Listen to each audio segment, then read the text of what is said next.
Hey, I'm Jordan Miola, and these are my first 10 of 33 comedy writing tips for my comedy writing and production course. There's a link to this course in the description. Some of these I've learned from watching too much TV as a kid, and I'll be using many examples from those shows in these tips. Some of these things I've learned in books, and if I remember that book, I'll mention it in here. Some of these I've learned from classes, some of these I've learned from improv, some of these I just learned from experience, and some things I've learned from others. Let's jump in. Number 1, always stay ahead of the audience. So this is really important. You never want the audience to predict the punchline or know what's going to happen in the future. If anything, you want to make them think one way and then go the other.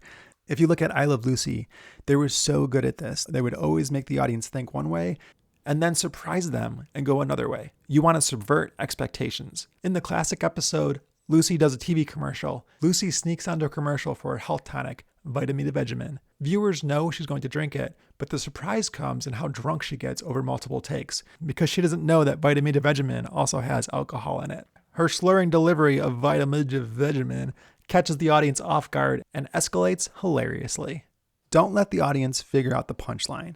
We often laugh out of surprise, so it's always best to stay ahead of the audience. Number 2, be specific. The best way to be original is to be specific. If your characters are talking in dialogue that's very general, the audience isn't going to grasp onto anything. If you have a character talk about soda pop, instead of just saying soda pop, say an actual brand of soda. It could be like Barks Root Beer or 7-Up or Sunkist. But saying Sunkist is way better than saying soda pop. Whenever you can, be as specific as possible. Number 3, the rule of 3. Comedy works best in odd numbers, and no number is used more in comedy than the number 3. The rule of 3 is a well-known principle in comedy writing, where things are presented in groups of 3, with the first being the setup, the second being the build-up, and the third being the punchline. The setup and build-up establish a pattern of expectation. The punchline breaks that pattern, often with something unexpected, absurd, or humorous. For example, in Friends, Chandler Bing has the line, "I'm not great at the advice. Can I interest you in a sarcastic comment, a cutting remark, or a devastating childhood memory?" The setup is Chandler trying to help. The pattern is the ways he can help, with sarcastic comment or a cutting remark. The punchline is the devastating childhood memory. That's a lot sadder than the other 2 ways he offered to help. Number 4, brevity is the soul of wit. Shakespeare wrote this in Hamlet, and it is always true. A joke that has too many words isn't going to get a big laugh. But if you can take something and make it less wordy, the audience will laugh a lot faster. Whenever you can, take words out and have whatever you're doing have more brevity. Number 5, comedy defies logic. Leave logic for math problems. It doesn't fit in comedy. There's a lot of stupid things I say when I'm with friends or with my wife, and they're not very logical, but I know they're going to laugh. If you look at animation, there's a lot of things in Family Guy or The Simpsons or The Flintstones that logically don't make sense, but they make us laugh. Number 6, find the game. When you're writing, once you discover what's funny about a scene, it can become the game. Your job is to play harder every time. Don't just repeat a joke, but heighten them. Push the logic until it breaks. When I did improv, if my team did a scene and someone wasn't playing the game, then they became the victim of the game. You can also do the opposite, where one character plays the game. If you look at every Debbie Downer sketch in SNL, Debbie Downer is the one who plays the game by being able to ruin any conversation with morbid news. Number 7, exaggerate. All right, so humor comes from exaggeration. If you look at sitcom characters, they're just exaggerations of real people. This is something I learned from Elephant Bucks by Sheldon Bull. In the book, he says, imagine if someone butts in front of you in the supermarket. Are you going to make a big deal about it? Probably not. But would George Costanza or Lucy? Yes, they would. They'd make a scene. Humor comes from exaggeration.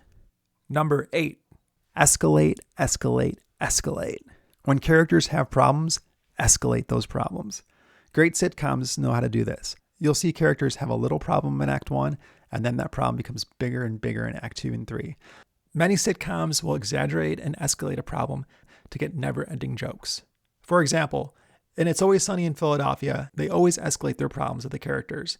In the episode, The Gang Wrestles for the Troops, a simple plan to entertain the troops turns into a disaster when the gang creates insane wrestling personas, including Frank dressing as the Trash Man, throwing garbage in the ring, The episode starts silly and spirals into mayhem.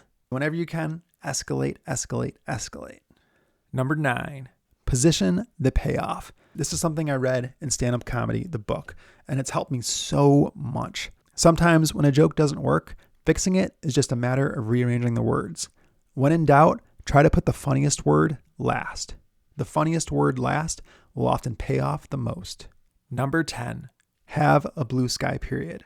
When you start brainstorming your idea and possibilities of your story, there are no bad ideas.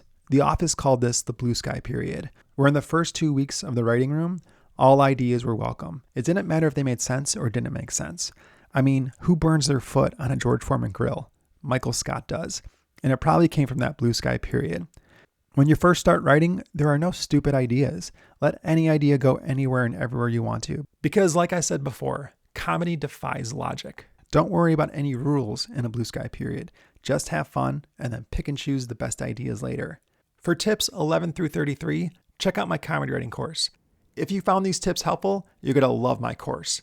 It's packed with everything you need to know to write, produce, and pitch your own comedy projects. Just click the link in the description to get started. And if you're looking for one-on-one coaching to take your comedy writing to the next level, I'd love to help. Check out the link for that too. You can also find them both at www.jordanamiola.com.